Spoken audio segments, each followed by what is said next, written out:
Hello and welcome to Enter the Dragonair's Den, a Pokemon Go PvP podcast and the official podcast of the Battle Frontier. I am TacoDog8, joined by special guests today. Please help me welcome Miss RevivingOphelia. I was just saying thanks. Thanks for having me. It is an absolute pleasure to bring you on. I know we've chatted a little bit, like here and there, based on like when we battled each other, and it's been honestly just a great time to bring you on and, you know, give some, what's the word? Fill in for JetForceGemini while he's currently out on vacation. Catching some more oinks. Was that what he said? Yep. I remember last time he was at 1600 without a shiny. Hopefully by the time this episode goes live, he'll have caught it. Hopefully, maybe he'll have he can have my pink one. I'll be nice. Oh, that's so sweet. If you're new around here, before I jump, or kind of going back to this, if you're new around here, like I had said in the introduction, we're a Pokemon Go PvP podcast that specializes in the Battle Frontier. I'm normally with my co-host JetForceGemini, who, like I said before, is out on a small little vacation. So, rest and relaxation is always the best thing. Got to take care of yourself first and foremost. And if you're not new around here, y'all know that it's time to talk about the playoffs and the absolute shenanigans that are going to happen, especially in the North America region. So before we kind of jump into the news and stuff, why don't you go ahead and tell the audience a little bit about yourself? I am Ophelia. Some people do know me, some people don't. If you don't, I am a PvP player. I hit the stage in Hartford. If you want to go see me lose with my Ampharos, that's cool with me. I am on the Queen Bees with a lot of fantastic female battlers. You've got your Defy, your Hurricane Kaz, all of there's so many of us. Shadowwind, Emma 5 Cents. We've got a good group. I've been doing this for a couple years now, I guess. The Pikachu Libre season. When was the Pikachu Libre season? Oh, I think that was season... No, it wasn't season 10. It was like season 8 or season 9. Season like 8, I want to say. I forgot to name my Pika Libre. That's how I moved into this, was because my husband went, "Better get the Pikachu Libre," and I was like, "I don't know what I'm doing," and he's like, "You don't need to, just get the Libre." Just get those wins. Yeah.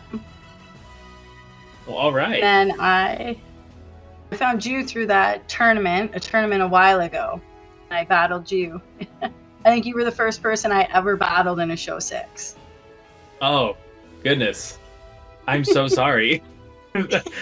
I'm so sorry. I would have hoped you had like some valiant tale of like you fought like one of the big names or something. Oh, I did after you. Oh, okay. I feel a little bit better now. Yeah. But yes. And I know exactly what tournament you're talking about too, and that was a very fun tournament.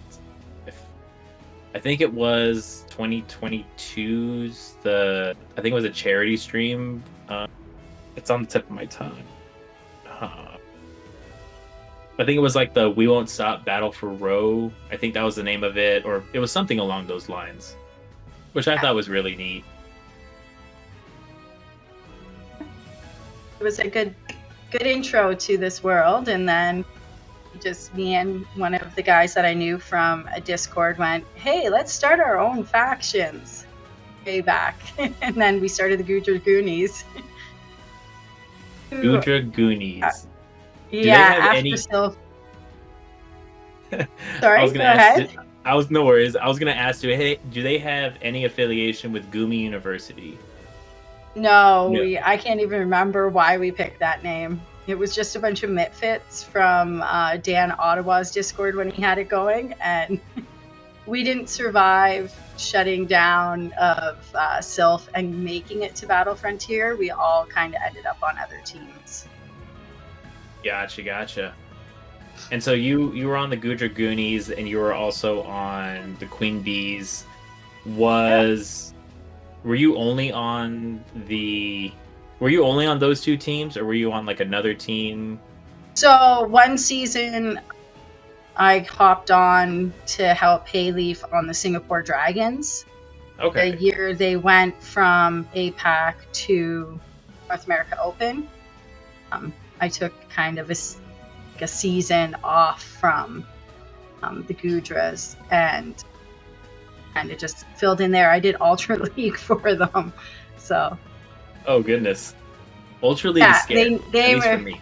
Yeah, they needed people because I guess the change from having to go from Emerald in APAC down to Open in North America, some people wanted to stay at the higher tier, so they would have folded if they didn't have some help, and so I jumped in and helped for a little bit. And I honestly hope you did, because now they are in the Battle Frontier, so obviously that jump hasn't really hurt them too much, and I think that they're kind of doing a pretty decent job kind of growing and fostering some community. Yeah. I don't know if that's translated to them being competitive, because I didn't see them we didn't talk about them too much this cycle, but you know, we all get our start somewhere. Other teams will make a splash. Some teams make a splash right out the gate. Other words, they just, they take a cycle or two to get their footing. So Yeah.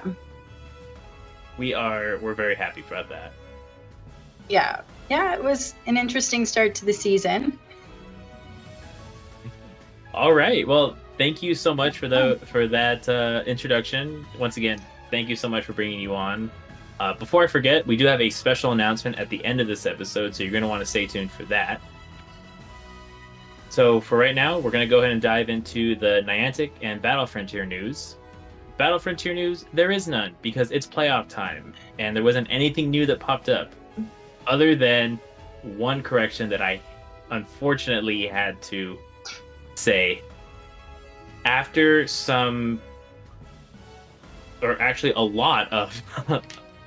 a lot of discussion back and forth, it turns out that the Wicked Weaviles were not going to be the team in open tier, or in open tier pool 1 that was going to be promoted.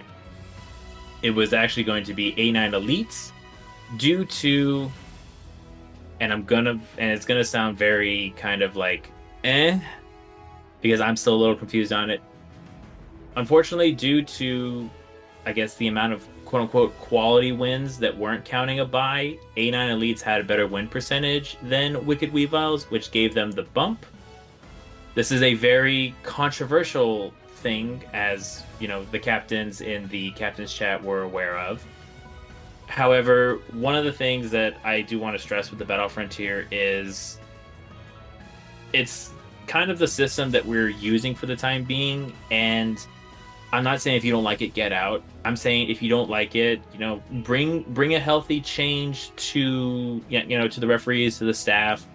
They'll take the feedback and they'll implement. Say, you know what, that's actually a very good idea, or that idea is probably the worst idea I ever heard since Taco said, "Let's start a podcast." True story.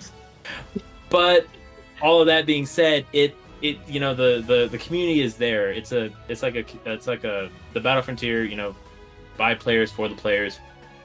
So as long as you're not like mean about it, we'll take all the feedback that you can. Just don't be mean. Yeah, please. You're gonna make me cry. Do you really want to make Taco to cry? Yeah. That might actually be a challenge to some people on my team. Especially with the amount of people that have been catching shiny trap inches and then saying, "Look, Taco, do you have one yet?" And I'm going, "No, I only get Sierras." No shiny trap inch from me yet either. You are all in on that Flygon, aren't you? I have no idea what you're talking about. I gotta go full Son of the Fly. Now, I will, however, overlook the fact that Shadow Pokemon, though I don't like them, a shiny shadow is an awesome flex. So if you do get one of those, I will not say purify it. Just don't use it against me because I will destroy you with my regular shiny Flygon that is infinitely better. But I can't understand flexes. I like shadows. I happily run shadows wherever possible, so I am the evil rocket person. We're gonna have some words after this episode. Yeah. Don't come at me with my well, I guess you would have more hundos then, because you would purify. Oh, 100%. If I have, like, say, a 13, 13, 13, without a doubt, that thing's getting purified. 14, 14, 14, that's getting purified. I want my hundo more than I want, like, my Shadow 98. I actually have a shiny 98 Mewtwo, but I already have a perfect, so that one's going to stay a Shadow 90. I think I said shiny 98. I meant to say Shadow 98. That's not going to get purified for a little bit. I did TM Frustration off of it, though. But well, at least you got there. Yeah. I didn't get my Groudon, so if I get a really good Groudon, then I'm stuck with Frustration. Ooh. Oh, you just reminded me. I forgot to TM Frustration off my Groudon. All right. You only have to wait how many months? At least 4. No, 3. At least 3. Because we're at the end of the first month of the season. So at least 3 months. Maximum 5? 5. Oh, goodness. Well, if you need to run it as a shadow, just run it single moved. Nobody will know you have that Frustration. But do I want to put Precipice Blades or do I want to put Fire Punch on it? Well, if I get to Precipice Blades, that's going to be the opponent's doing something wrong. So probably Fire Punch. I'm just like, well, which one? Which one would throw them off more? Ooh, that's a good question. I would get to I think go to the Frustration and throw the Frustration. Just throw them right off. That is a very bold strategy, and that is something that I will definitely bring to the table. Yeah, just throw the Frustration. See what happens. I did get a couple of Shadow Pidgeys, and I can't wait to try out the Shadow Pidgeot, at least, to see if it's really as good as everyone says, or am I just going to use my regular Pidgeot? If there's a noticeable performance, I will use it. But if it's like kind of the same, quote unquote, I'm not gonna. I do know that Brave Bird from a Shadow hurts a lot. Yeah, kind of the same idea as the Blast Burn from a Shadow. Like a Blast Burn from a Shadow Charizard, just like one-shots anything. That's actually how I got eliminated from Milwaukee. Those poor Swamperts. Oh, mine was a poor Cradily. I got Blast Burned. I got Blast Burned right after Milwaukee. I got Blast Burned to a Cradily my Cradily got Blast Burned, and it beat me to the Rock Slide, and I just said, "Yep, I lose. Big sad." There was no stopping that thing. Shadow Charizard, that's a Shadow. That is indeed a Shadow. I think if you do run a Charizard, it has to be Shadow. I will agree to that. I'll still run the regular because, Shadows. But you and your what is with the hate against the Shadow? Like, we're totally off topic now, but we've got to understand this. Okay, so my disdain for Shadows essentially came with when it first came out, like the Shadow parts. They're like, oh, it's in, like, it's in pain, you gotta rescue it. And I said, okay, yeah, cool, I'll do that. And I was kind of playing the way Niantic intended. I don't even think Niantic playtests their game at this point. They just wait for Australia to take care of it. They fix the bugs there. Insert apology here. But when they said, oh yeah, it does 20% more damage, but it takes 20% more. I said, oh, okay, so you do more damage, but the trade-off is there. I don't think Shadows are really worth it. And then we started seeing them in a competitive sense. Like, Shadow Swampert, Shadow Charizard, Shadow Mewtwo. I think my first taste was Shadow Mewtwo in the Kanto Cup when I was lucky enough to get one of those. It got shredded, but when it hit something without shields, it was like, oh, you're gonna get hit with a resisted Psy Strike. Oh, you just took 70% damage. So I'm no stranger to knowing that like shadows are immensely powerful. However, I'm gonna look at it like, okay, so if Niantic's telling us to, purify it, insert friendship and all this other stuff, because that's what Pokemon promotes, they should at least make it worthwhile to purify. And so to me, it just like, it's a shadow. I'm gonna shy away from the shadow because I don't want Pokemon to cry itself to sleep.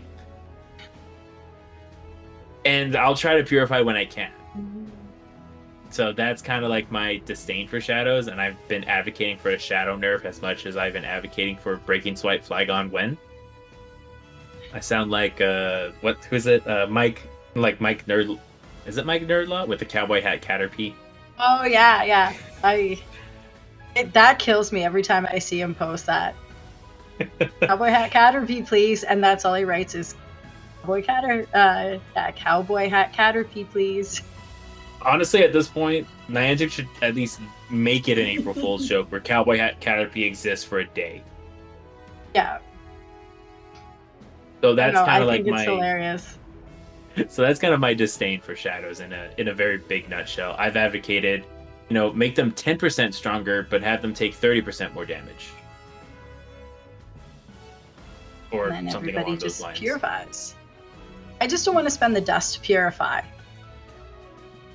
That part you're not wrong about. I'll concede that fact because dust is expensive. It's hard to get. Hard to get.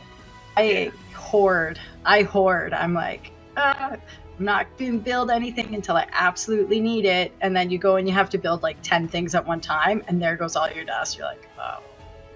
Yeah, I want to say season 1 of Sylph when I was building. I built, what was it? There was a Pokemon I never used, but I built it. A Bibarel. I built one. Bibarel? Yep. I think it was for Toxic Cup, and I never used it since 2020. But I refuse to get rid of it because it's there. I spent the dust on it. Double moved, it's powered up. You're just running it. Yep. I don't care if it's ranked 169. Still gonna use it. Don't care. I saw somebody run that. Where did I see? I think it was just a GBL, like Open Great League, that somebody came at me with a Bibarel. That is wild. I love it. But that should speak to where my elo is right now. So. Honestly, we're sitting nice and pretty. As long as we have our elo, I'll run whatever I want that isn't Bastiodon, Shadow Victory Bell, and insert or Wigglytuff. I hate that line with a passion. Oh, the one with Wiggly? Yeah. Yes. I would probably also say that like 75% of my disdain for shadows is Shadow Vic. Like just that one Pokemon existing.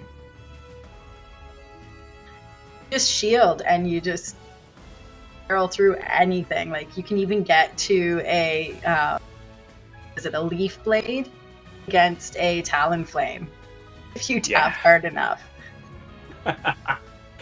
Or you can just acid spray and win more. Yeah. That's scary. I don't like it. Please make it stop. So with that though, I'm also gonna spotlight the Bagon Community Day Classic from 2 to 5 this coming Sunday, April the 7th. I think it's Catch XP again this time around, which just goes to show you that I really haven't kept up on it. Is it Catch XP? I'm checking right now. Oh, okay, yeah. You're looking too. I'm taking a look. We've got there's the double candy XP, and then there's Outrage, and 3 times Cash XP. So if you're not level 50 yet, hi, that's me.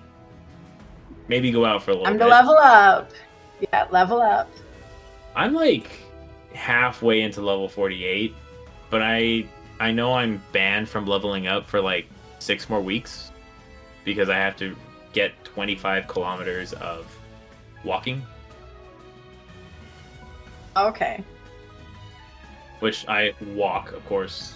I ride my bicycle to work and back, and that's 12 miles.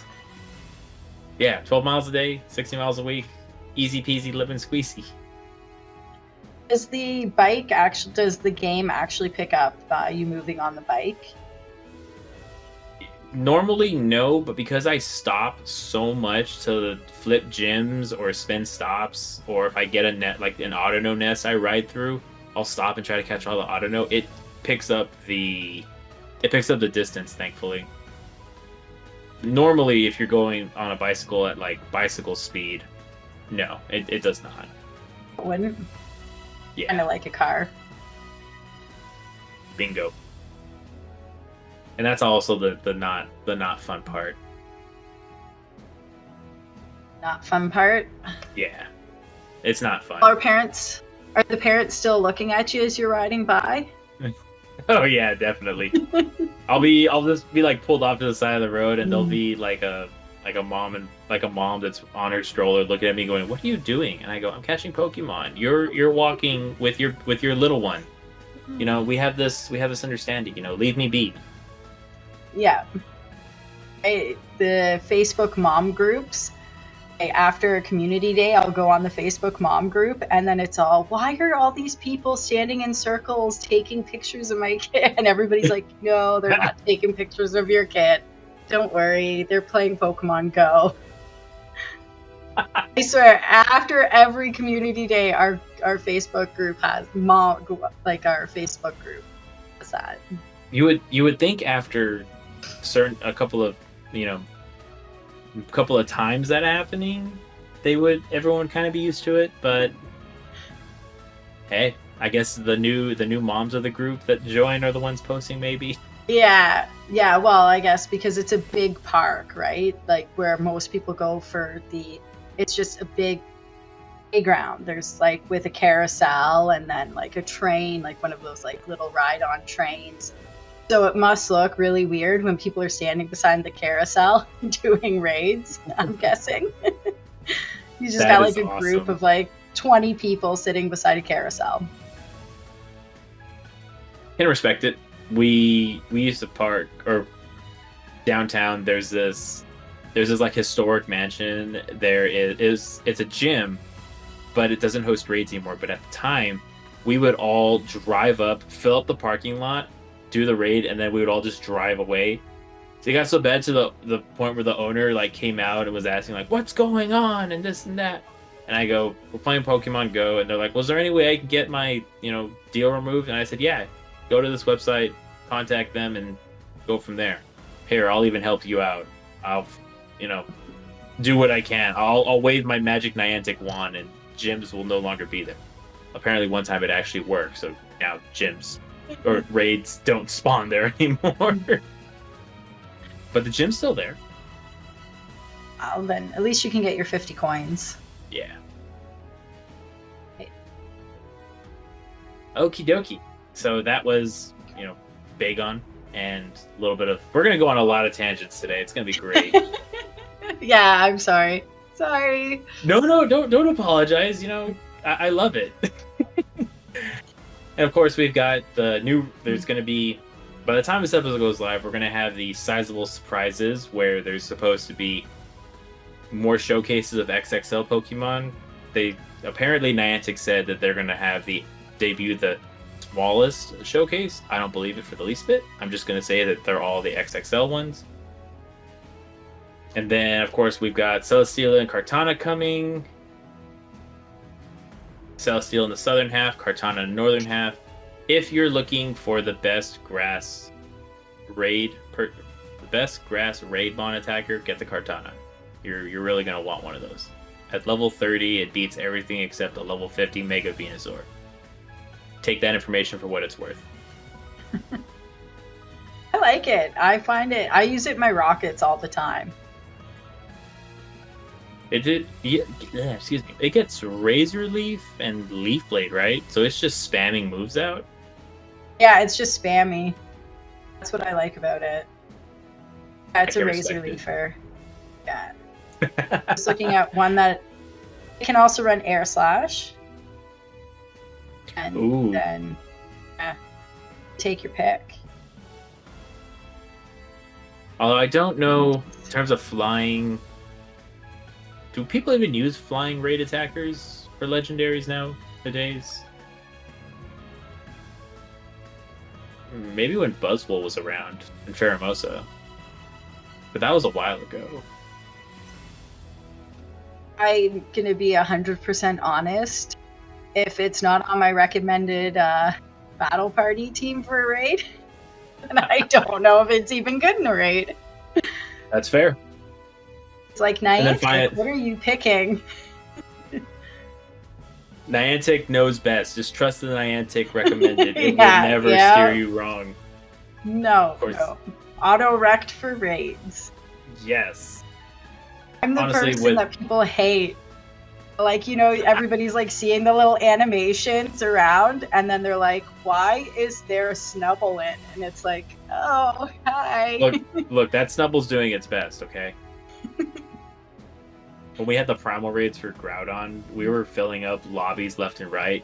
It got so brain rotting. I made a team of 6 Pidgeys, and I threw them in there. And I knew we were on task if, like, we got him before all 6 Pidgeys were knocked out. I knew we were going to get a lot of Pokeballs for it. Yeah. And they're like, who's using Pidgeys? And I go, leave him alone. He's trying the best. And they're like, is it you? I'm like, yeah. You're supposed to be using the optimal raid attackers. I'm like, my brother in Arceus. There are 20 in this lobby. I think my Pidgey's good. We could all use Bubble Azumarill under 1500 and we'll still win. That's the time where you get your, what level research do you have to win so many raids with Mon under? Those are the times you can do it.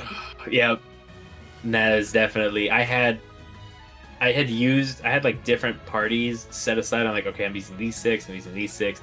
It got really hard towards the end, but I think it was level 45 to 46.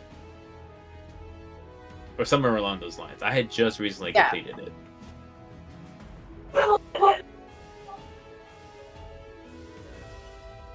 And then finally, with it being April, Shadow Entei makes its debut. If you haven't gotten a shiny yet, here's your chance.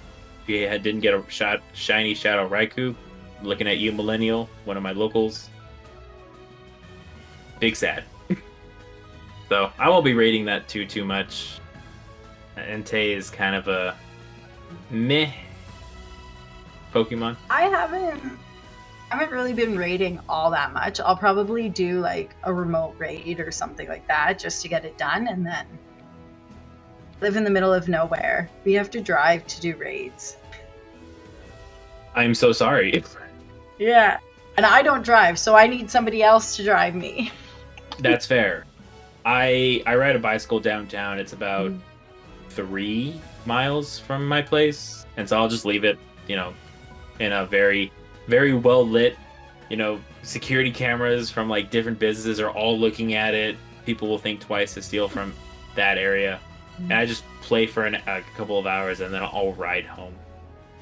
It's great most days, but during the winter, it was awful. Yeah, it would be. Not like you're sunny and 25 degrees all year round. You're gonna say 25 Celsius. Yeah. I was gonna say it's 25 degrees Fahrenheit. No. I use the Celsius. I'm Canadian, so. That's fair. Is 25 Celsius kind of like 80 degrees Fahrenheit around there? Could be wrong. I shall check with Google. I will check with Google. Always consult the Google. Yeah.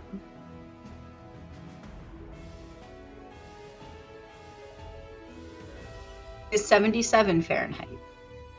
I was close. I said 80. Yeah. Three degrees off. I'll take it. Alrighty. So, with that, let's dive into some meta usage in the Battle Frontier. Alrighty. So, we have week 7 pulled up. Before I go any further, I do want to give a special shout out. Oh, where is he? What's his name? Is it Logistics? I'm going to say it's Logistics. I want to give a special shout out to Logistics 101 on the Nerdy Birds team, who did an awesome job giving us this data and kind of giving us the little up and down arrows. Even though, he was one of the few people that swept our Ultra League Specialist Jack of Hearts, we still have a special place in our heart for him. Apparently, I'm supposed to fight him in Tennessee. I'm on my way. He's supposed to meet me there, but we said he's not allowed to bring the axe. Is Tennessee in the middle? I think so. I don't know. I think it was. I think it's somewhere on the East Coast, and I'm in the Midwest. So Tennessee's probably like that middle ground. But he did also put a special shout out to whoever brought a team of 6 Shadow Smoochums, which I'm glad it got fixed because I would have talked about that at length. Yeah, so somebody just entered their whole team wrong, or pretty much. Yeah. I'm guessing it wasn't anything in the North America region, otherwise we would have seen a dispute about it. So it must have been in like the EMEA, LATAM, or APAC region. We're gonna pick on them a little bit. In their defense, it is their first cycle, so that's okay.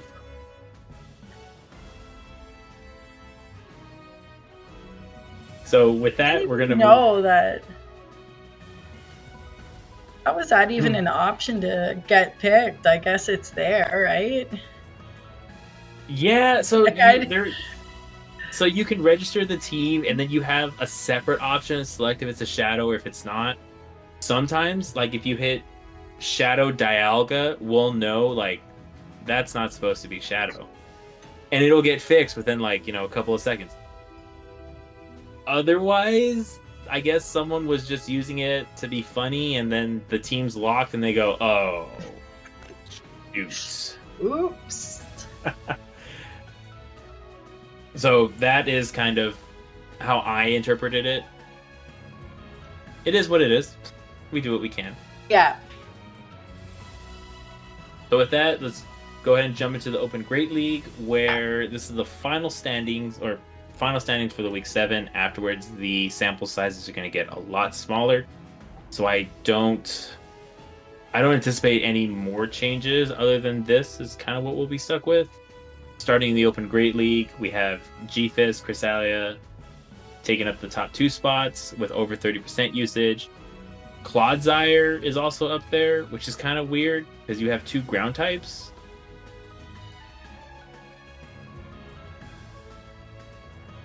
I noticed that Clodsire moved up. It didn't move up this week, but it moved up. Was it last week that it moved up? Yes, in week 6, it jumped from week 5 to week 6. Where is it? I don't even see it on the top 10. Here it is. It was at 21% usage, and then it jumped to 28%, and now it's at 29% usage. So I can see the deal. I can see it going up. It's really weird though, because you also have Galarian Stunfisk kind of sitting on top as like the premier ground type to use. But I guess that steel subtyping kind of helps it and hurts it in a way.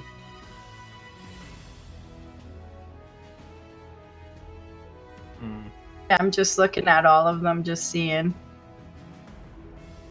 I do notice a little bit also of some Skeledirge kind of being at 25%. So that Clodsire with, Stone Edge, Earthquake, Sludge Bomb. That Earthquake can really hurt the Skeledirge and G-Fisk, and then I guess Stone Edge could hurt the Chrysalia, Altaria, and Charjabug that's kind of sitting up there in the top 10. Yeah. Yeah, Chargebug dropped, eh?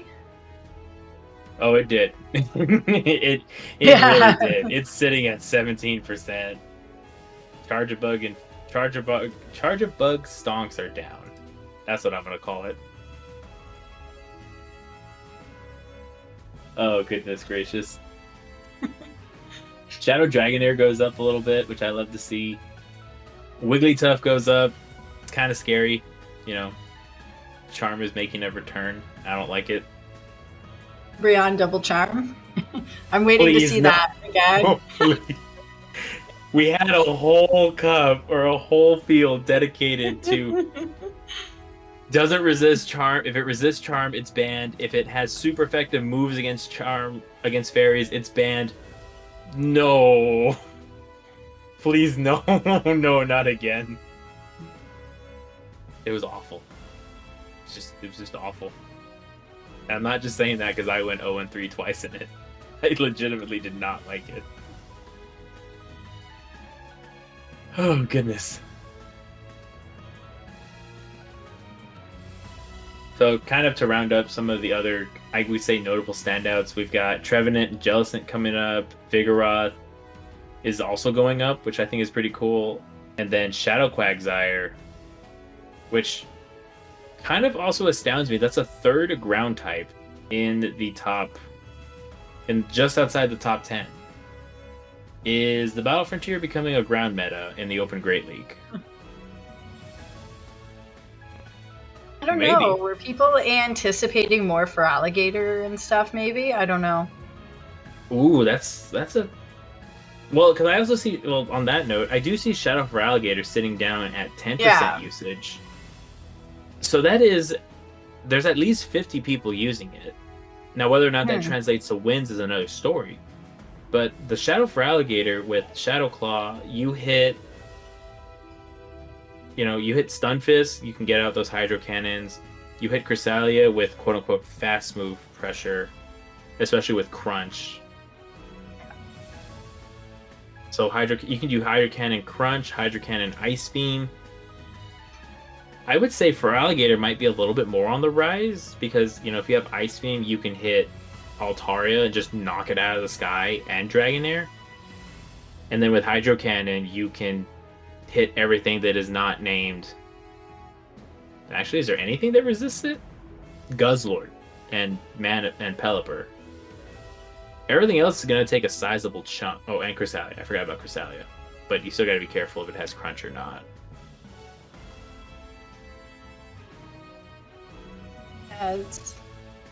Still, I'm not sure about why there's so much ground. Like, why all of a sudden you're seeing all the ground move up, right? Mm-hmm. Like, even Venusaur is starting to get more play, down at 9%.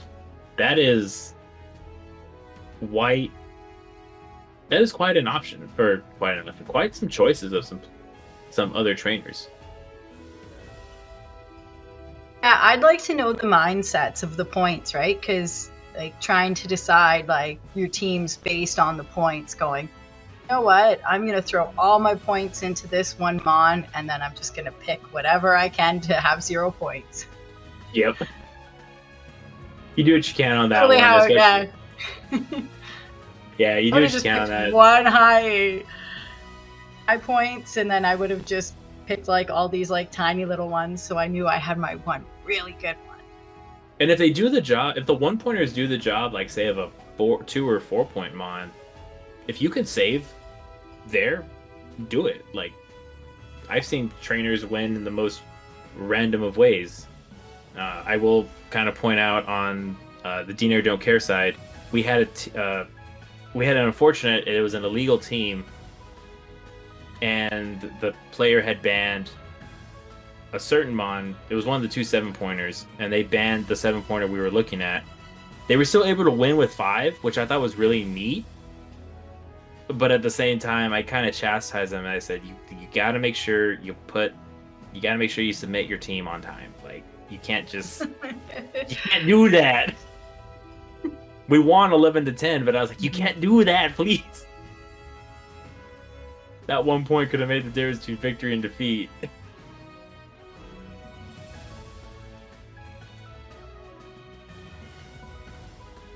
then so that I'm still just looking. I've got you. I'm having to like go in because the picture, I don't have the full screen up yet. So. Oh, gotcha. Okay. Well. And then, how did Machamp fall compared to last week? Was it still about the same? Machamp is sitting at 1070. It failed by, it went down by 0.3% usage, so it's kind of stayed the same. But I think not a lot of people are using it because everything either resists counter or double resist counter. And on that list above the Machamp, you're really only trying, your best bet is to get locked in against the Vigoroth, which you're not getting out of that matchup and a Guzzlord. I forgot Guzzlord. But you're not getting out of the Vigoroth matchup unscathed just because of how glassy Machamp can be.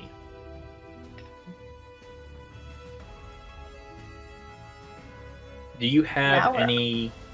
I was going to say, do you have any final thoughts on Open Great League? Not on Open Great League. That I can see. I think it was just interesting seeing the Charjabug drop was pretty much like, oh, well, that's interesting. People don't want to run that anymore. Yeah, I think that meta shakeup has really kind of broken up the Cresselia Charjabug core that was in use for so long until like the change. I think it was in week 4 to week 5. Yep, there it is. Week 4 and then week 5. Everything dropped. You love to see it. Yeah. Alrighty, so in the Enchanted Field, or Enchanted Domain, Enchanted Cup, we'll get the naming conventions right eventually. So we do still see Tapu Fini on over 50% of the teams. Galarian Weezing is down from number 1 to the number 2 spot, but it's under 50% usage. Annihilate and Licky Licky are on the rise, and then, Blastoise is just getting more and more usage. Last week it was at 30%, this week it's at 35%, so, I would probably say, Blastoise, yeah, Blastoise stonks up. Skeledirge stonks, though, they're going down, unfortunately. Skeledirge was like, one of the top 3 mons, and then that meta change, just, it's going down, unfortunately. I'm still so surprised from the Blastoise, just like, everybody's like, yeah, Blastoise is cool now. So I'll just run them. Blastoise stonks go up.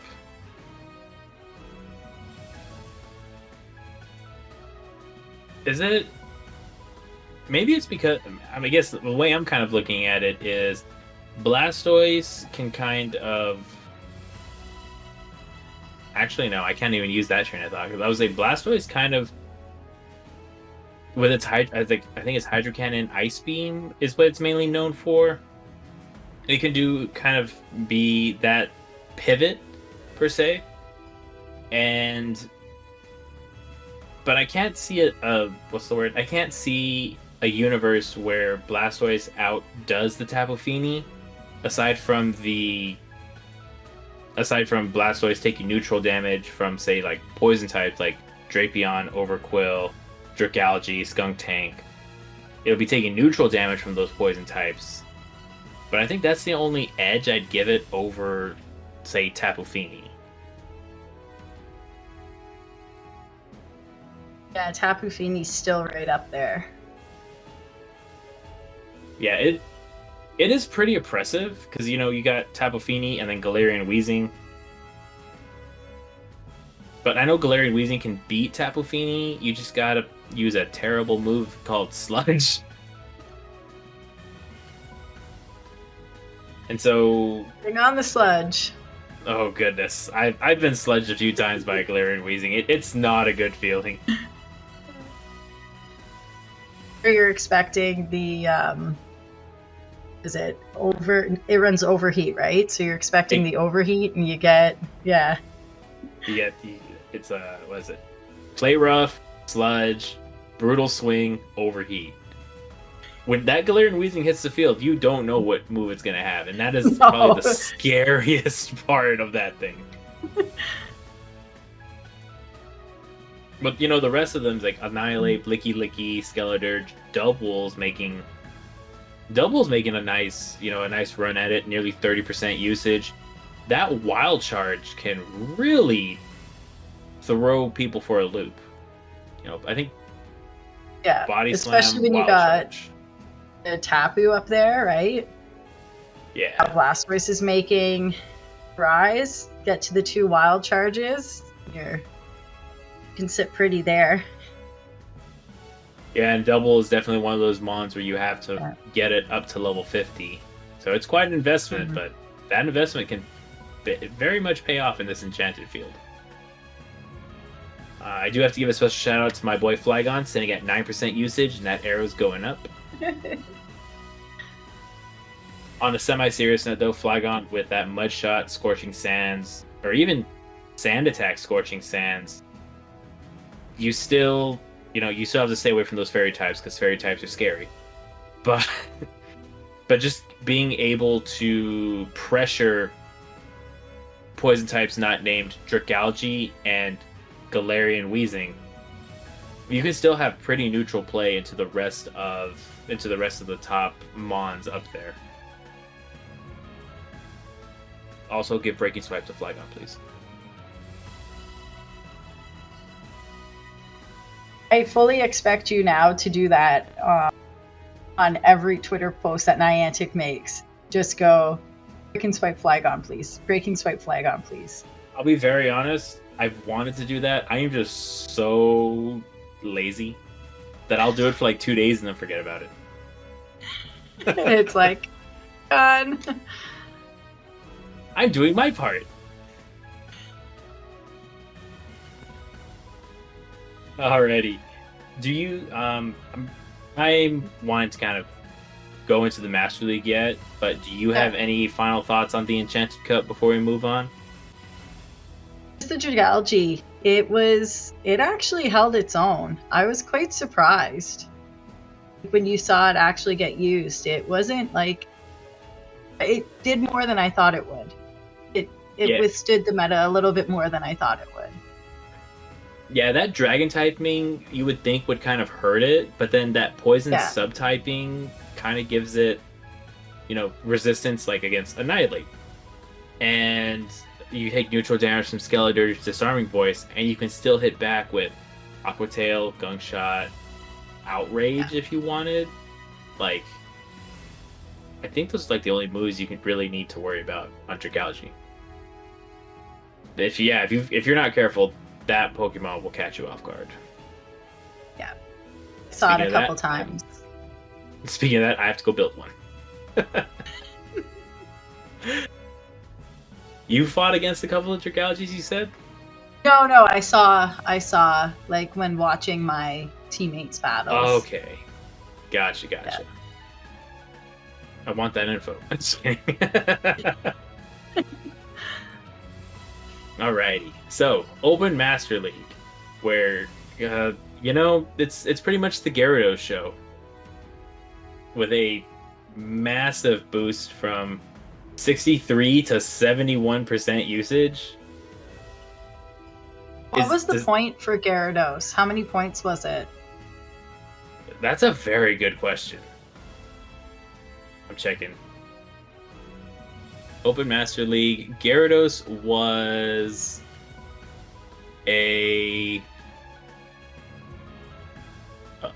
I'm not seeing it on this list. It looks like it was a D tier pick. I wonder everybody was running it. That 0 points really paying off. I don't believe it though, because no, yeah, it was. What the heck? Now that 71% makes sense. Yeah, it makes a lot more sense now that I'm looking at it. So, Jesus. Gyarados, 71%, and then Florges, 28%. That is a massive Well, also because Gyarados kind of, Dragon Breath, Aqua Tail, Outrage, is it? Or even Crunch if you wanted to run it. Yeah, I was thinking Crunch, like throw the Crunch on there. Okay. Yeah, so you hit everything. Like, yeah, if you put Crunch on it, you hit Metagross is super effective. You're walled by Primarina that's running Charm. You can you take neutral damage from Origin Palkia. Zacian Hero is probably the biggest threat if it's running Wild Charge. But I'm kind of looking along this list to Gyarados counters in the Master League. It's Florges, Primarina, Zacian with a giant asterisk, and then Mega Aggron if it's running Smackdown. Which you don't really need to put Smackdown. You can put Dragon Tail and just put Meteor Beam on the side. Yeah. Wow. Meta team, if you're listening, and I know some of you are, make Gyarados like an A pick next time. Please. Yeah. Because then you're going to have this. Even people, so they didn't capture this as being a Mega. Like, did we get a differentiation there, or? So for Megas, Mega Gyarados was banned. Oh, okay. Yeah. So on the chart, Mega Charizard Y, Mega Garchomp, Mega Gardevoir, Gengar, the Lati twins, Swampert, Rayquaza, Tyranitar, both Primals, and Zygarde Complete were all like the banned Pokemon per se. Seems like regular Gyarados should have been banned too. I think if they had put it in like the A tier, because the only thing that really, because like there's Dragon Breath users in the S tier, in the B tier, and in the C tier, but there's none in the A tier. So if they had slotted it right there in the A tier, I think it would have put at least a good chunk into its usage per se.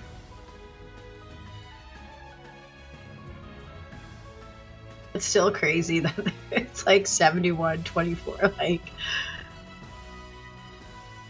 oh, it's absolutely insane. and Florges even moved up. Yeah. Yeah, it did. It doesn't look like it, but it did. Florges went from 27 to 28%. Y'all, I'm completely shocked.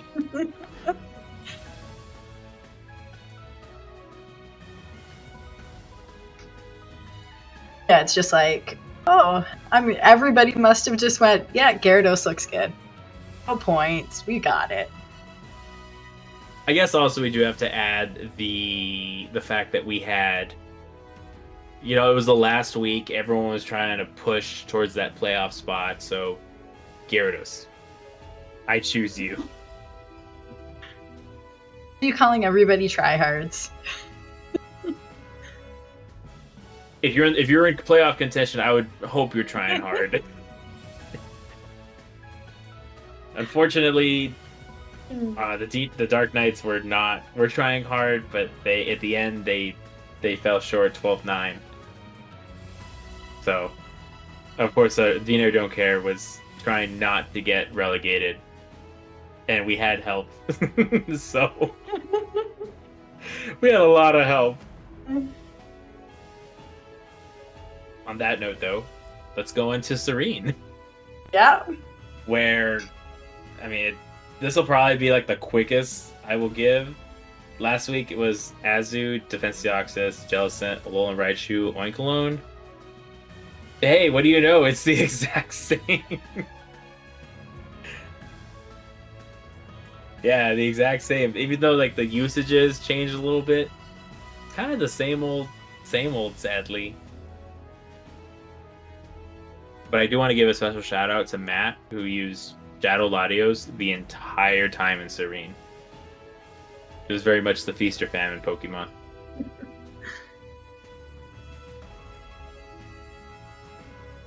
So, Ophelia, I have to ask, Did you play Yeah. in one of the fields this past cycle?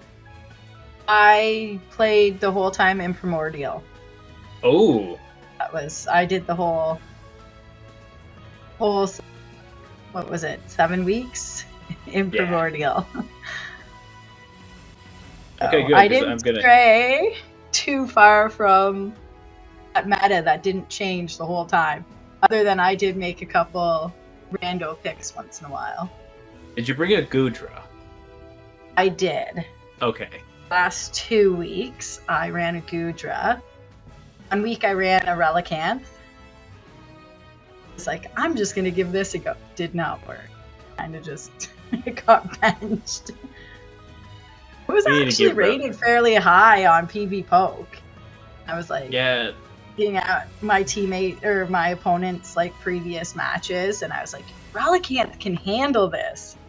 And then, of course, comes with a team where Relicanth can't do anything. you got the old wool pulled over your eyes on that one. Yes. You wanted to make a hard read, but it didn't pull quite. The gamble didn't quite work, sadly. Well, this one I'm gonna ask. Yeah, this one I'm gonna kind of get your input on. You know, Cradily, Pseudo, Milo, Charja, Frostlass, Ew, and Hisui and Quillfish are at the very top. And Quillfish was such a great. The Quillfish was such a great safe swap. It really was. Like, you kind of knew it was gonna be able to just take something. Yeah, because that poison dark typing is a very unique combination. I wouldn't even say like Togetic or Dedenne would be safe against it, because it's hitting everything that is not a rock type for neutral or better. I keep forgetting where poison falls on Ghost, so that information may be inaccurate. But even then, Cradily takes neutral damage from the poison moves, and Sudowoodo isn't escaping unscathed because Aqua Tail is a thing. Yeah. And you can get to those fairly fast. Or feels fast, anyway. Like Psycho Gudra coming.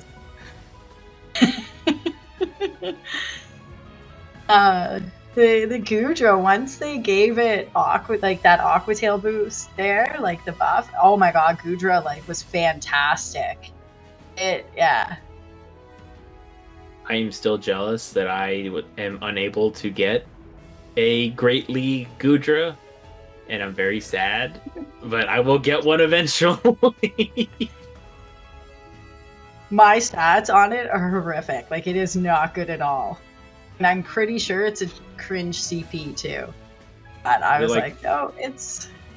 Is it like 1460-ish? Well, not that cringe. Actually, Okay. no, I lied. It's not a cringe. It's 1497. Oh, that's pretty good. It's 11, 10. You know, Gudra is just so naturally bulky. Do you even need those IVs? Probably not. I mean, I ran it. Hey, if you had success in it, that's all that matters. It's not always necessary to get like the rank 1 super ultra giga chad Pokemon. Like, run your favorites. I ran a 15 attack Cresselia in the Open Great League up until LA this past year. Got a better one in a trade? Yeah, I traded with my teammate Jack of Hearts. Very first trade, I got a 4-8-9, and I said, I don't care what the IVs are. You gave it to me. It's PvP viable. I'm running it. None of my trades turned out well. Like, you know, the Giratinas and stuff, none of them. Like, I didn't get any under 15. I was very sad. Oh, no. I was like one of those people who got like the 1507 and... Whatever you do, don't search what I posted in the Battle Frontier when I posted I had 3 of them under 15. It was... I did math and it's very hard for me sometimes. But I told everybody when they're trading, like, "Are you sure you want the Giratina?" I was like, "Relax, we're best friends. The floor is 5, the max we can get is 9, and we can still have good PvP IVs." The first one I did was like a 15-0-4, and I said, "This is my attack one." Second one was a 7-9-3.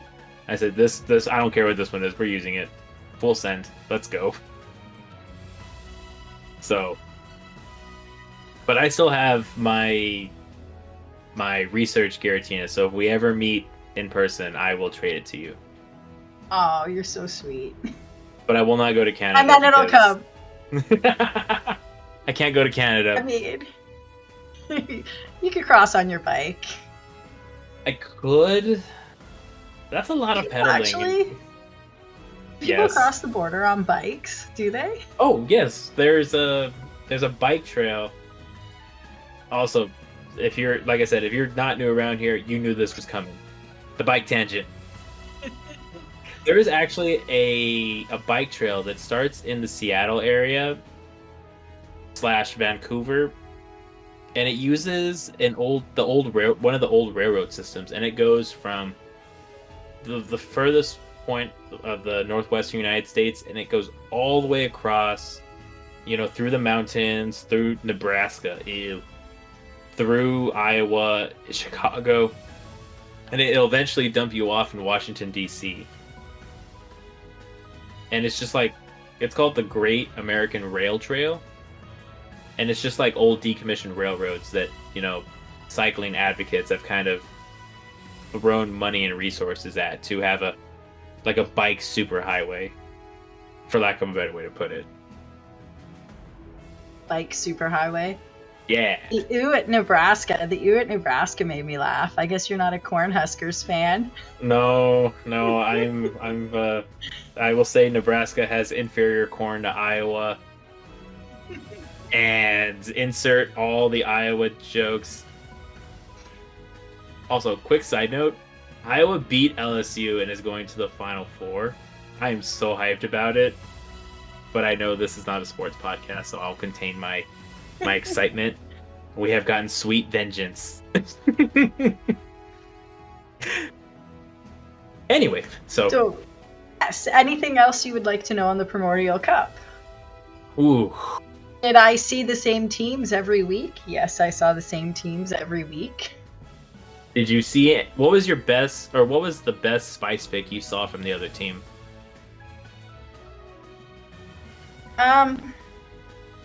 Actually, Aurora's was ranked so high, I expected to see it so much more, but I didn't. So then when I saw it, I was like, oh, somebody's actually running it.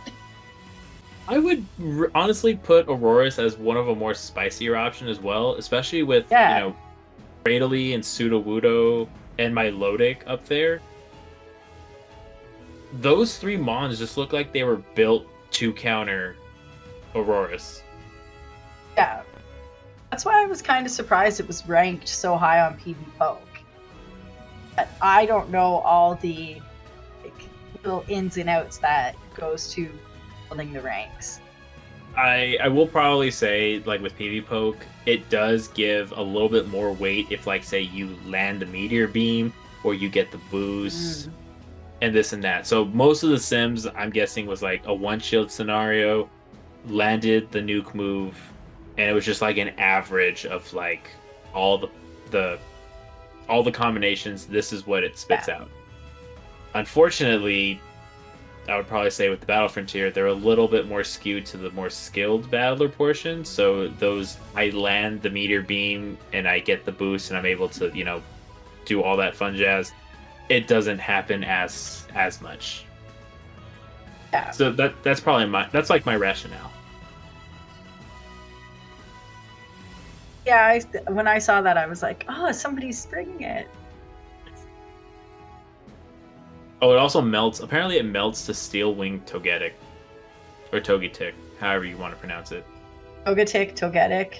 I don't know. I say Togetic, but doesn't mean I'm right. I also say Cradily, not Cradle. There is no... the Pokemon Company can't even figure out if it's Rayquaza, Rayquaza, Arceus, or Arceus, or Arceus. So once we know how to pronounce it, by all means, I will happily say I'm wrong and learn to pronounce it. But I do know that it's Gligar, it's not Gleeger. Oh, But I still Gligar. say Yeah, I actually. You say Gleeger? I used to say Gleeger all the time as a kid, and then I saw it was like, no, it's Gligar. I go, my bad. I'm still pronouncing it wrong despite you, but my bad. My 4-year-old has started. He got from the Easter Bunny Pokemon toy, and it has a Ditto. It's not. He doesn't want to call it a Ditto. It's a Didio. I have no idea what, but he keeps Didio. Idio. I'm gonna use that Didio. for future reference. I'm gonna use that now. The toolbox of mispronouncing Pokemon names gets bigger and bigger. Yeah, Yes. now you got Didio. Well, all right. So, that being said, let's now move into what everybody came here for, quote unquote. The bracket for North America tier. Huzzah! All right. So, like I said at the top of the show, unfortunately, Wicked Weaviles was unable, got knocked down a peg, which allowed A9 Elites to get that last spot. As we can see here, we have 4 SoCal Swablu teams that made it. And unfortunately, it's time for some SoCal Swablu on Swablu violence. That was the first thing I noticed. I was like, oh, well, they're up against each other. The bad part, or the worst part is I don't know which SoCal Swablu team is fighting which SoCal Swablu team is fighting against each other. I have to go back in and look at it. It is SoCal Swablu San Diego versus Coastal. San Diego versus Coastal. My pool had gold. Oh. Yeah.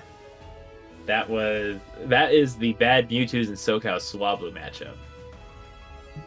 So the way I kind of want to do this is we'll talk about like the 1 versus 14, 2 versus 13, and then kind of move all the way down to 7 versus 8. Does that sound good? Yeah. Yep. Okay. So firstly, we're going to have the Elite TMs going up against the A9 Elites. Elite TMs was the winner, and I use the term winner very lightly. They were an absolute dominant force in Pool 7, going up against the second place finisher in Pool number 1. This is very much a David versus Goliath story on this one. I feel very bad for the A9 Elites that they have this team to draw the first one. But Team Beginner and Winner took them 13-8. So maybe the A9 Elites can pull something out of their hat. Maybe charm through some competition,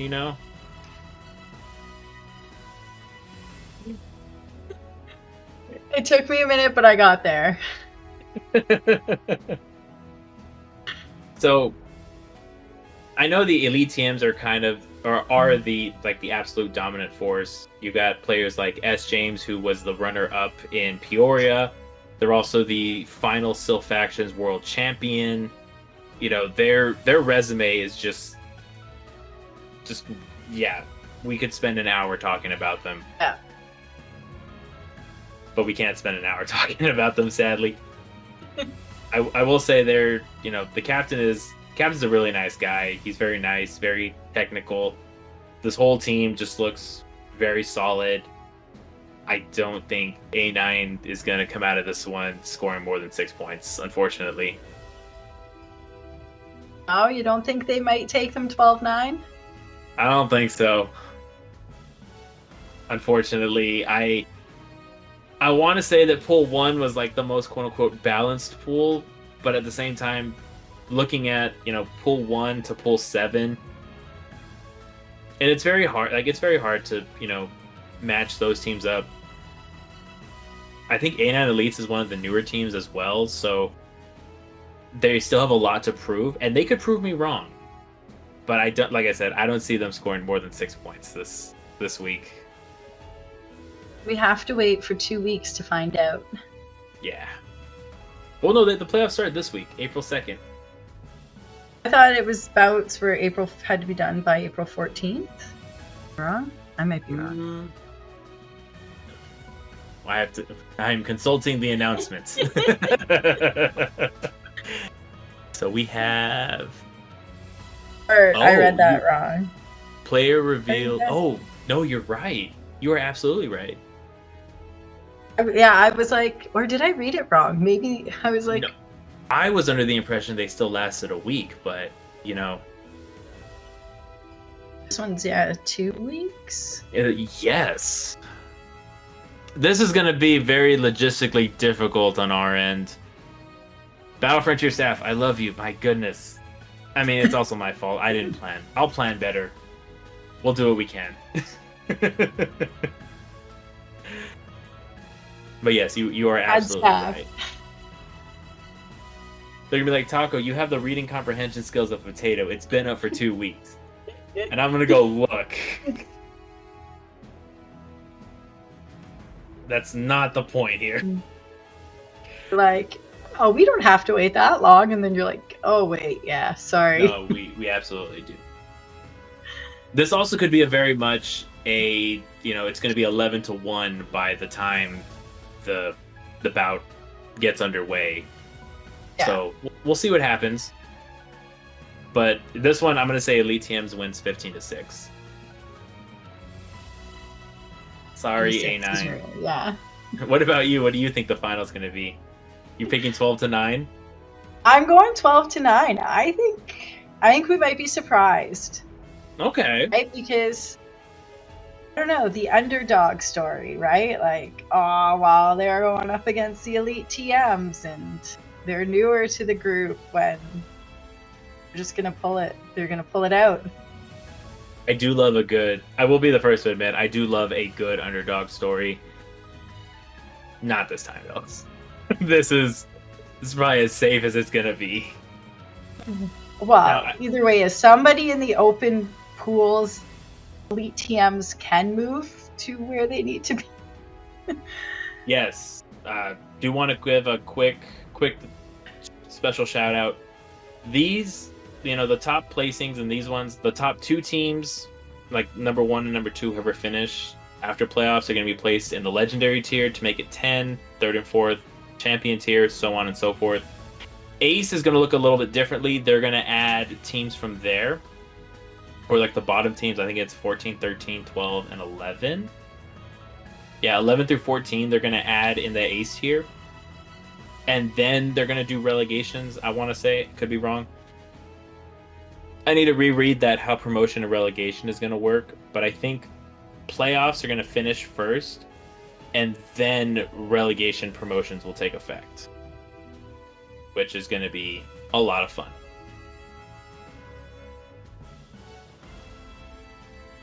Oh, aren't you just looking forward to all the questions the staff is about to get? I'm a referee, so I can look forward to as much as I want, because I don't have to worry about it. I will just report on it as they come, like a good little podcast host. I know my place. It just means I get at least 6 weeks off, or I get at least 6 weeks off, so I'm happy about it. With that, let's move on into the 2nd seed versus 13th seed. We have Goats going up against SoCal Swablu Blue. Now, you said you had gold in your pool, right? Okay. So we have the winners of Pool 3 going up against the 2nd place team of Pool 4. This one, on paper, looks to be a little bit closer than the previous David and Goliath one. This one, I think, Goats, with them being as dominant as they have been in pool number 3, they aren't, they aren't invincible, as teams in pool number 3 have attested. They had their hands full against the Dark Knight when they got swept in the Open Great League by Rainfall. They almost lost to Coastal, were able to eke out a 10-11 victory. Shadow Riders, once again, that was a 13-8 finish. And so, Pogoats, they have the capabilities to win. But unfortunately, Coastal is one of the... Coastal has given the rest of the teams the blueprint of how to beat Pogoats. I'm not saying that's going to happen. I am going to say that, films have probably going to be studied a lot on this one. Pogoats, I see them winning at least 10-11 or 12-9, like you said, in the previous matchup. Yeah. It's hard, right? Because you're like, well, they're not the same Pogoats they were before. Mm-hmm. So they're not as invincible. Correct. I'm not seeing, I can't see SoCal Suavu Blue, though, taking them.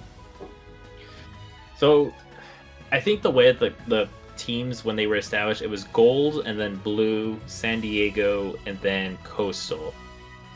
I think Blue is the second, quote-unquote, second strongest team. So if Pogoats had their hands full against Coastal, if they play like that, like they did against Coastal, there is no way that they're going to win.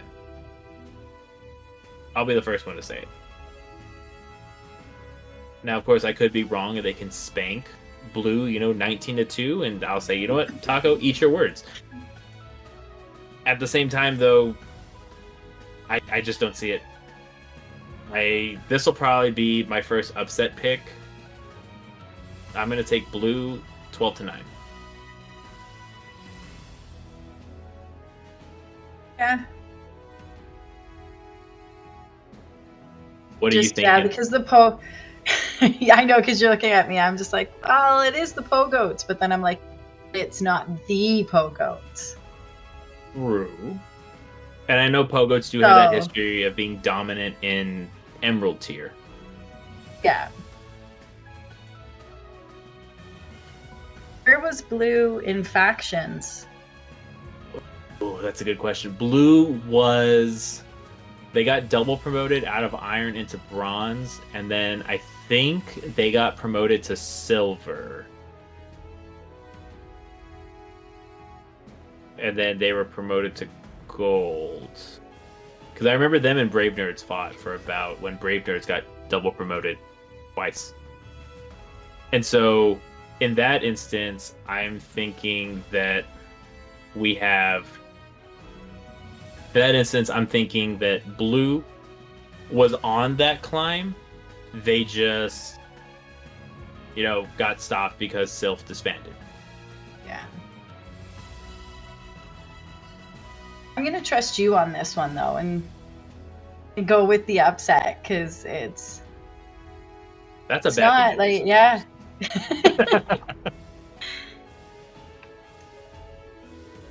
So somebody's got to get upset, right?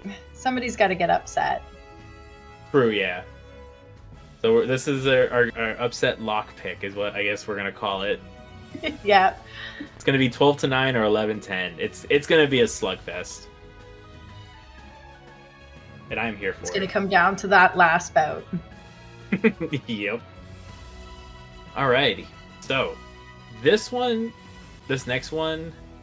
LU Origins versus Antimatter Gaming. I don't know too much about Origins. I think...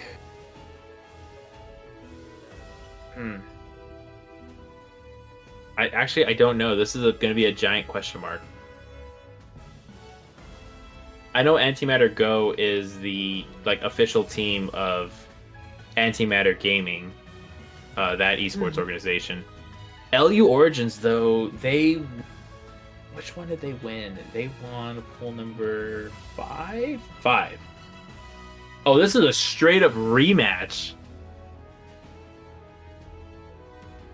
When did they play? Are they in the same pool?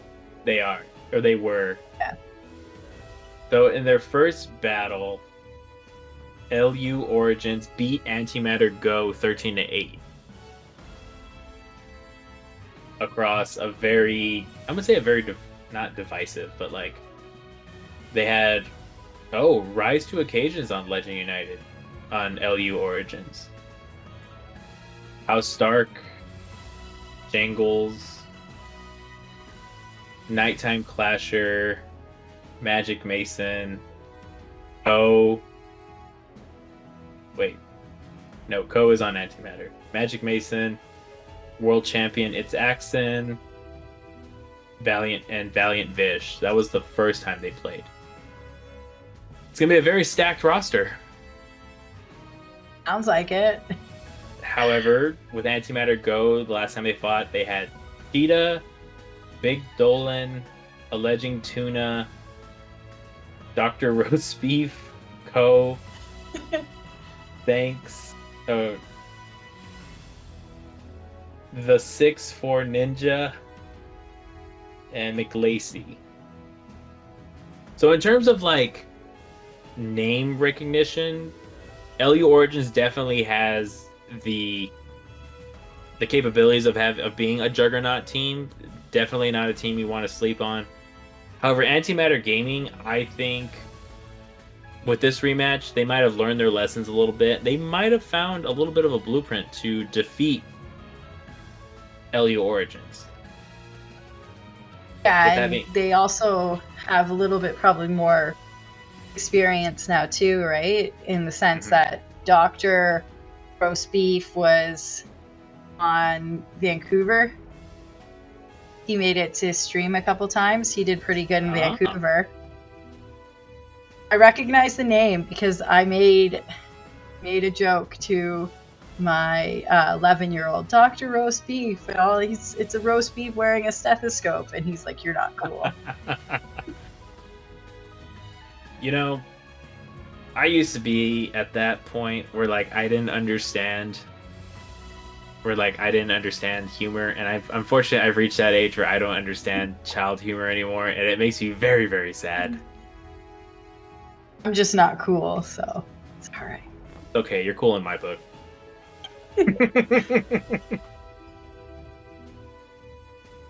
So yes, Dr. Roast Beef. Name recognition. You know, they also brought Farfetch, like the first time against Nighttime Clasher, and I know Fury Critter Farfetch can do some work.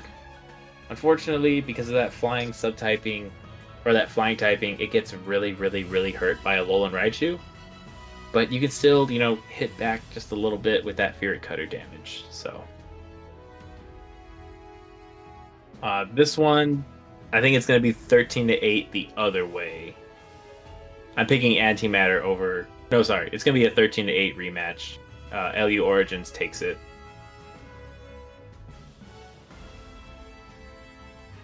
Yeah, I'm leaning towards LU Origins as well. Just the experience on that team, I think. Yeah.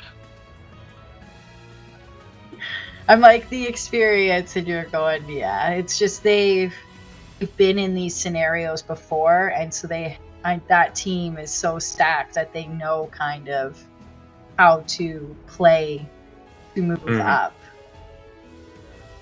Yeah, and especially, like you said, the recognition, the experience. Like, experience definitely takes a lot into consideration.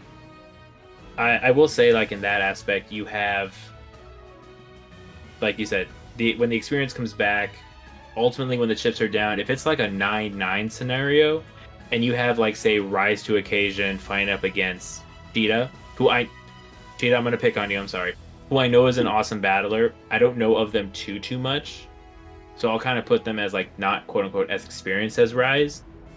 Rise can easily 2-1 and play, under pressure probably better than Cheetah can. And that just kind of goes to show, like, one, the teams are fighting, like, really hard. You get to that 9-9 part. As a member of DNair Don't Care, we've been in those situations, and we've unfortunately buckled under the pressure sometimes. But we've also, turned the tide of battle and won. So, to your point of experience, I would wholeheartedly side with you on that one. Yeah, I'm going with the experience on that one. All right. So now we can go to the fourth spot where we have Cool Cats going up against the Taylor Swift rebrand, Born from Ashes.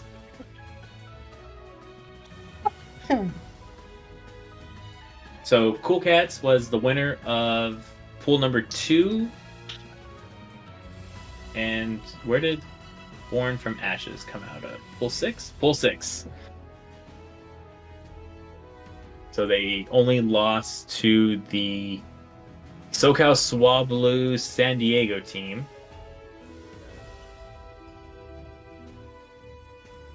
And that was... What week?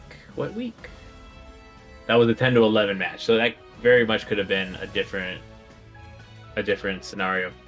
They're going up against Cool Cats, who we all know of Cool Cats. I know, and I'm sorry, I'm going to bring up the week 1 bout. Hey, I won. Yeah, you had an amazing, 12-9. I think that was the closest that Cool Cats came to losing.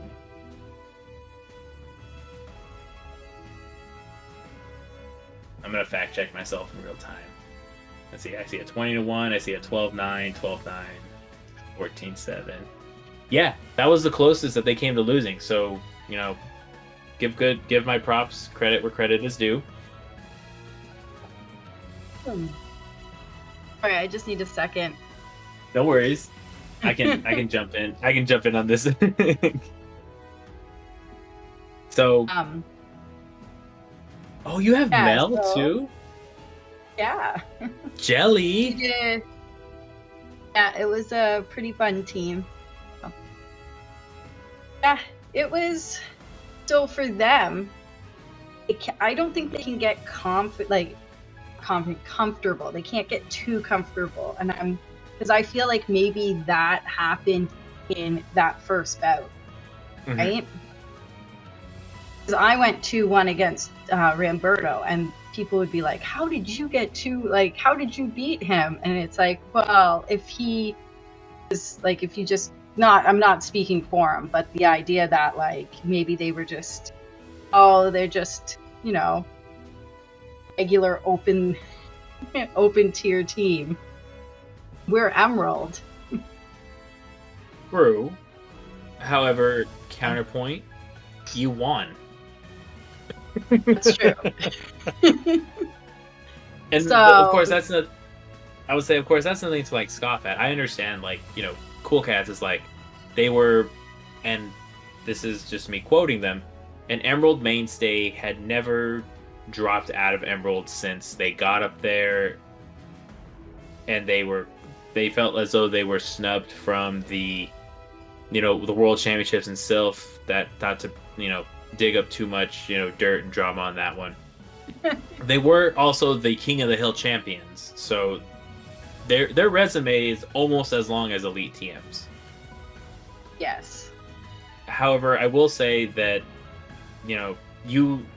I will say the more skilled battlers are the ones that can jump into a meta, or the ones that understand a meta as it's developing. So you took the 2-1 off of Ramberto. I would say at that point you understood your matchups better than Ramberto did, which allowed you to take a 2-1 victory. Yeah. And that's not a slight at Ramberto, and that's not putting you on a pedestal. That's saying looking at the matchup itself, it was a pretty even matchup, and you played to your strengths, and you didn't show the weakness at the time, and that led to a 2-1. So congrats to you. Yeah. Yes. The Cool Cats aren't untouchable, right? There's a chance that they can go down. Yes, they swept our pool, but I don't think they swept the way the Elite TM swept. Nobody got that good. So I'm gonna go with the Cool Cats pulling ahead, but it'll probably be 13-8. 13-8 does sound like a very excellent point. So, Born from Ashes came second, who only lost to San Diego. And this might be a little bit of a cop-out.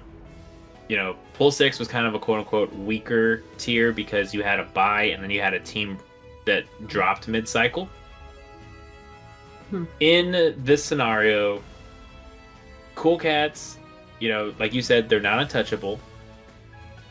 And, you know, you have shown the blueprint. Dancing Dittos has shown the blueprint on how to win and how to, like, get points off of them. And I think the other one was... Who was it? You know, SoCal Swallow Gold as well has shown that you just got to play to your strengths and just kind of string it all together. Like, no duh, get more points than the other team. That's what it means. However, if Born from Ashes, like, brings their A game, they can very well pull the upset. And not to hype up Born from Ashes too much, I'm in agreement with you. It's going to be 12-9. It's not going to be a blowaway. I don't think it's... I can't see them just, like, taking, like... I don't know. It's going to be a close one. It might not be 11-10, but it's not going to be 0-20 or whatever, 21. I do just want to give a quick... teams that were like that? Did anybody lose like that? Yes. Okay. Elite TMs have put up 20-1 on their opponents. Pogods have done the same. They even put up a 19-2 at one point. Okay, so these teams could do it. Yeah. And I think Cool Cats did it as well in their pool. I'm going to do a quick little glance here. We've got... Yeah, they did 20-1 against the Collective in round number 3. Okay. That was our first win. Huzzah! Yeah. Yeah, so 13-8, you're going 12-9? Yeah, Cool Cats are taking this one. Quick little tidbit about the Elite TMs. They were averaging about 16 points before their bout up against beginner to winner in the final week. So they have come in just blowing everyone out of the water. However, history is not on the side of the Elite TMs because the last number 1 ranked team lost the first 2 matches in the playoffs. I'm not saying that's going to happen, but I'm saying, you know, it happened last cycle, so, you know. May. It could, very well could. Okay, so, next matchup is Bad Mewtwo's versus SoCal Swablu Gold.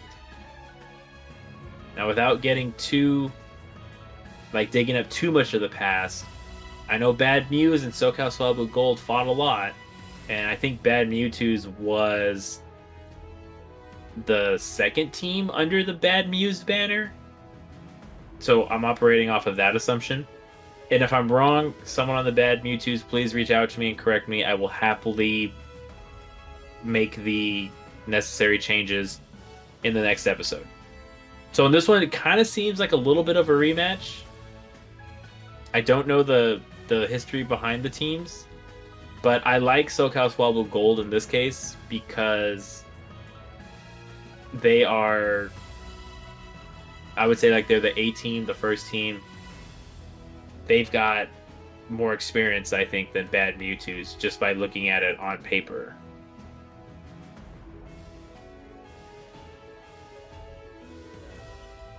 Also, where is Gold? There you are.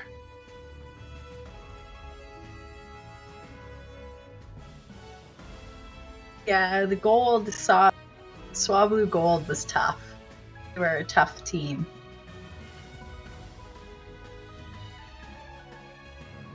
Crazy part is I don't recognize a lot of the names other than Flying Pizza. Oh, and Dre Flames. Yeah. Oh, there it is. 2000 Red Dread, Dre Flames, and Flying Pizza. Those are the names I recognize. I know Jet would have more more names because that's his neck of the woods. Yeah. But I know that Gold was like the team that started it all. Their battlers are always, top tier. However, Bad Mewtwo's very much a strong team. But I think when you compare them, I would put SoCal Swablu Gold as the upset pick for this one. I'm going 13-8. You're doing 13-8? Yeah. I think this is going to be the close one. I think we're going to see the 11-10 here. I'm going to give Bad Mewtwo's the 11. You're giving Bad Mewtwo's the 11. Okay. Yeah. So, there is precedence to back this one up. Bad Mewtwo's did defeat the blue team. Yeah. However, Bad Mewtwo's also did get 2 free wins from the Obstagoonies dropping and being in one of the bye tiers. Oh, they had a bye. They did. So I think this team in particular might be a little bit of a bubble team. They have the 5th seed, but I'm not going to use the F word, fraud. They would just have something a little bit more to prove than Gold. Earn that 5th. That's spot. true. And Gold is coming in the 10th seed there because of coming second to Cool Cats. Right? And then they had to come up against Dancing Dittos and up against Scissor Me Timbers. Yes. And then they also had... I'm looking for your matchup. How did... I don't remember this. Oh, yeah. It was a 12-9. Yeah. It was 12-9. So even then, they do have their hands full. The SoCal Swablu Gold team had to fight quote-unquote stiffer competition than Bad Mewtwo. So that's why I give 13-8 the other way. Yeah. Okay. So that was number 5. Now let's do that. The SoCal and SoCal Violence. Yes, this one makes me laugh when I see it. Like, when I saw the playoffs and all 4 teams were in there, I was like, oh, yes, go figure. All of them. Well, that just kind of goes to show that, when you can have teams under one banner and they have really, really good battlers. I'm not going to say they don't have no names because eventually everyone makes a name for themselves. Yeah. And just the fact that the SoCal region is so deep with quality battlers, it's hard to ignore it. Like I've kind of been in the camp of how come SoCal Swablu, how can SoCal Swablu and Northeast Battlers have like 67 different teams? Obviously that's a big hyperbole, but Northeast Battlers is getting up there. I think they're at like team number 5 or 6 at this point. And like SoCal is at team number 4. And they're all very competitive. Yeah, they're all great teams. I think each one could beat each other and vice versa. And I'd also be a little bit scared because our sister team, the Dark Knight, can very much beat us.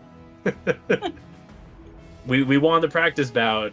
However, captains wise, their captain destroyed me in both fields. So I promptly took a spot on the bench and said, I'm just going to manage this. Right. Yeah, you're like, I'm not doing this. No, absolutely not. Back to the matchup at hand. San Diego versus Coastal. I know a lot of the Coastal players more than I know the San Diego players. But this one, it's hard to choose. It's going to be 11-10. But I think Coastal beats San Diego. Yeah, I think I'm just looking down because Ed said something about Coastal the other day. Watch now, I can't find it. They were in number 3. Yeah, he was saying that Coastal worked really, really hard. Like, they've been working. So I could see them taking the win, just with way that Jet was saying that they've worked really hard in the off season. Mm-hmm. And especially with them, like I had pointed out, Coastal was the closest team to beat Pogoats. It was 11-10. So they have a lot of untapped potential.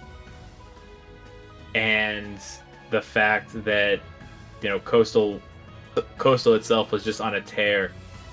I was looking at pool 3 a lot more than I should have. They were doing 16 points. They did 16 points week 1, 19 points week 3, 14 points in week 4, so on and so forth.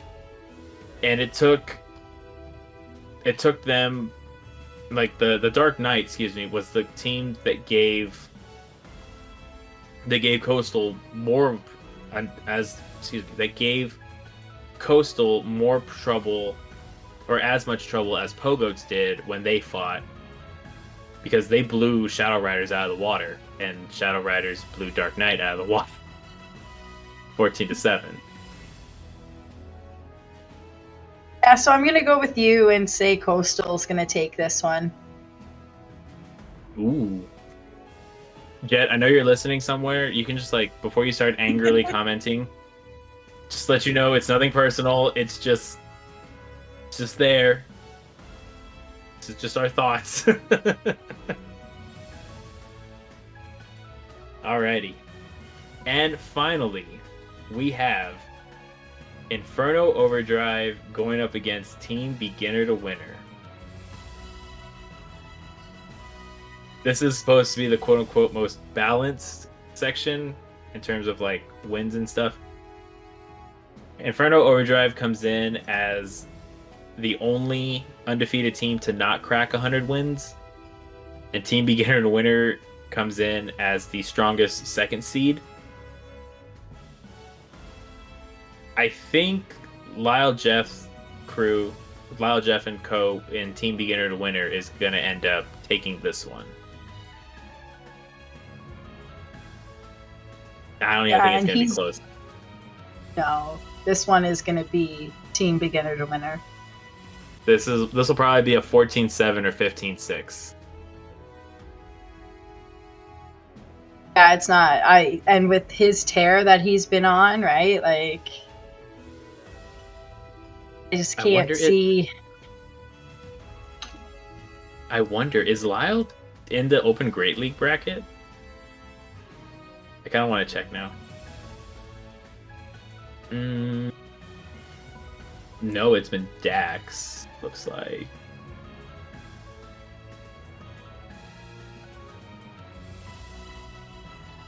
Huh. Oh no, he didn't play week 1.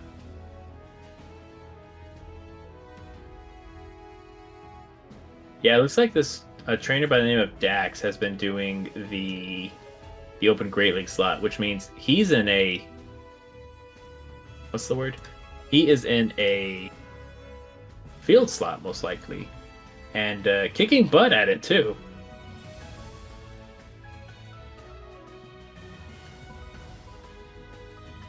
Interesting. Yeah, so unfortunately, sorry Inferno Overdrive, we're not going to give you too much love this week. Oh, it's going to be 15-6 in Team Beginner to Winners section of the woods. Yeah. It's going to be a tough week for Inferno. It is unfortunate, things like this do happen. However, that's just the way it goes sometimes. You can be like the overall winner and be like, look at me, I won against everything. However, in pool number 1, there was this little thing called a bye, and buys hurt. So technically, yeah. Team Beginner Winner fought all cycle long. I think pool 7 and pool 2 were the only tiers.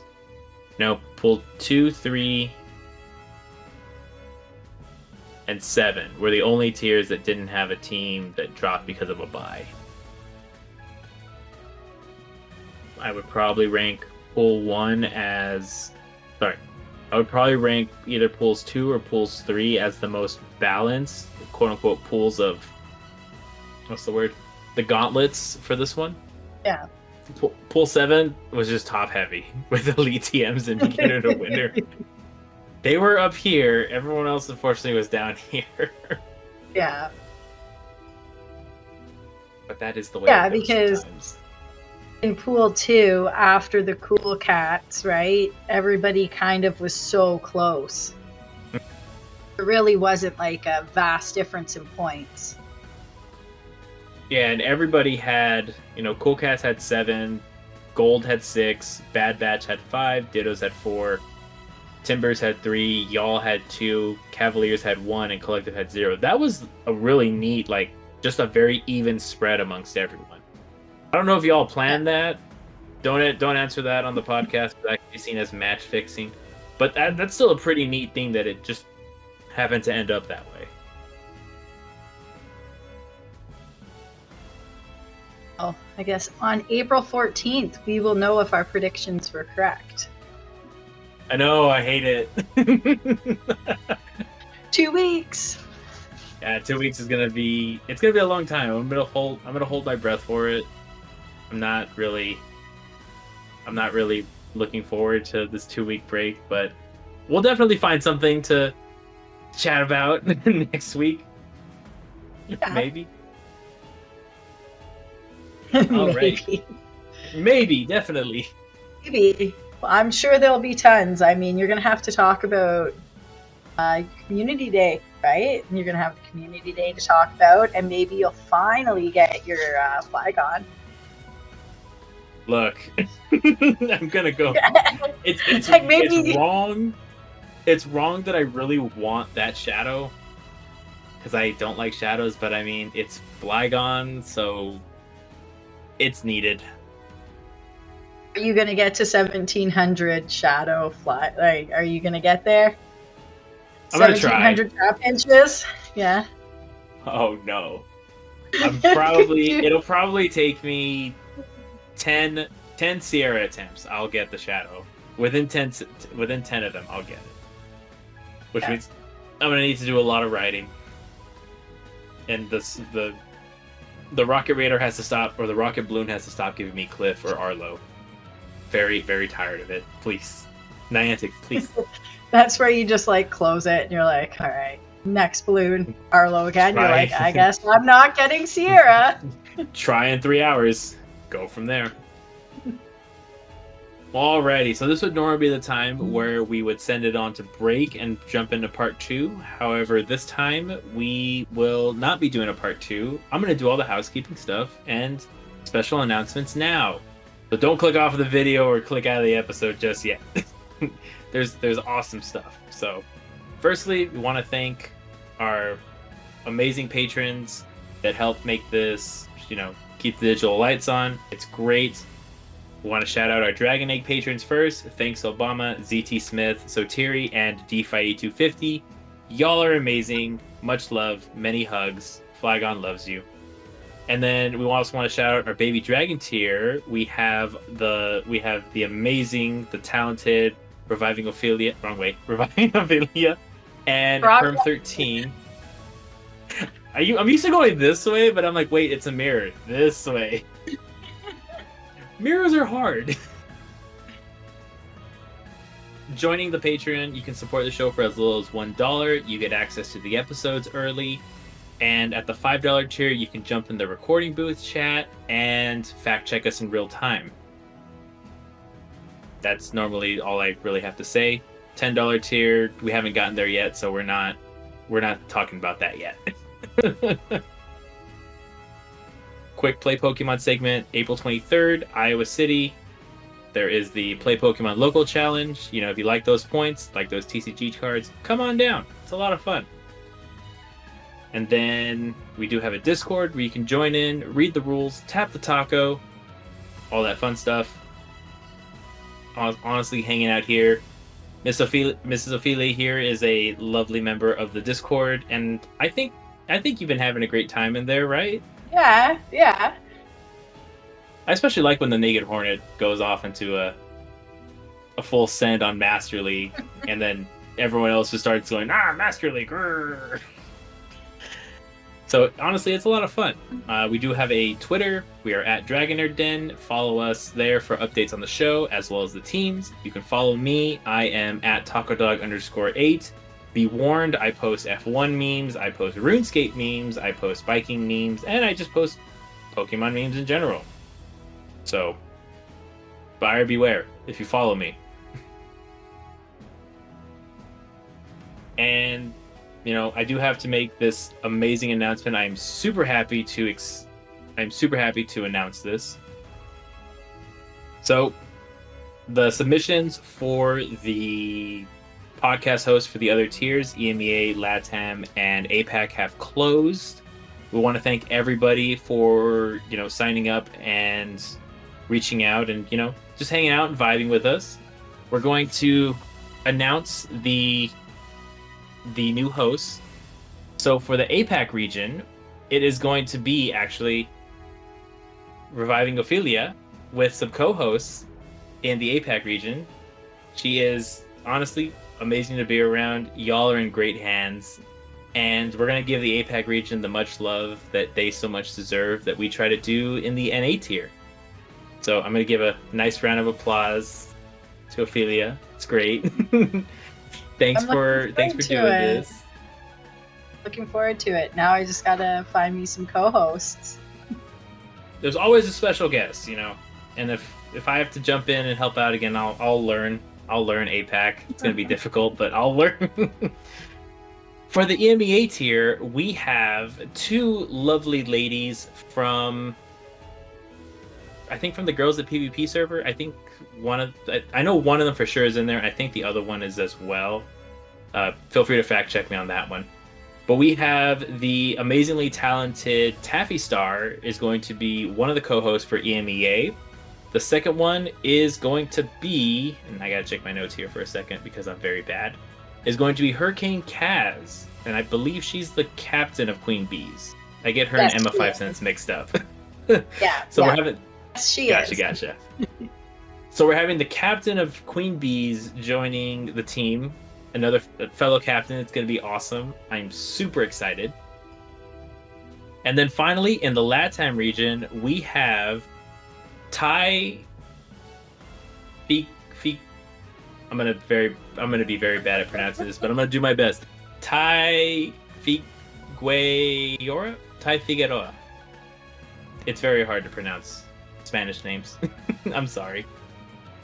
She is going to be the LATAM host, and she is going to be having special guests.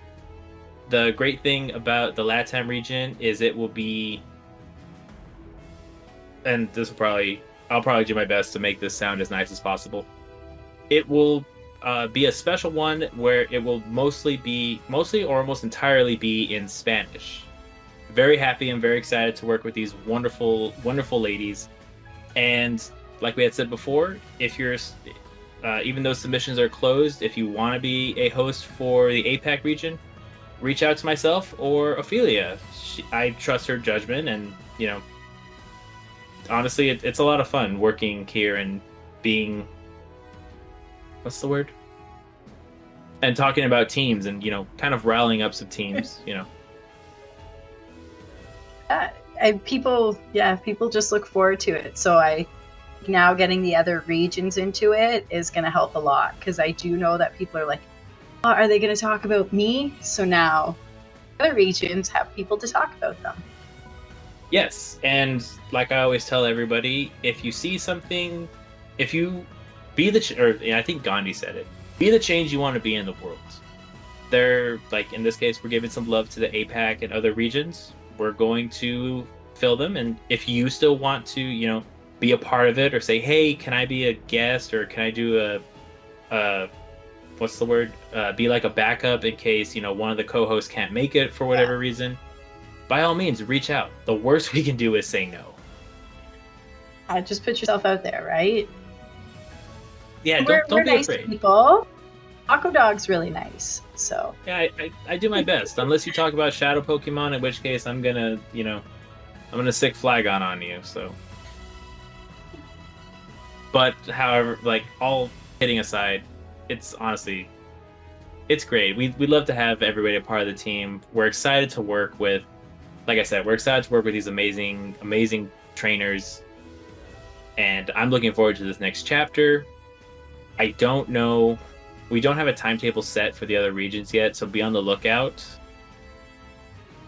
And before we sign off, Ophelia, if people want to get in contact with you, where is the best place to do it?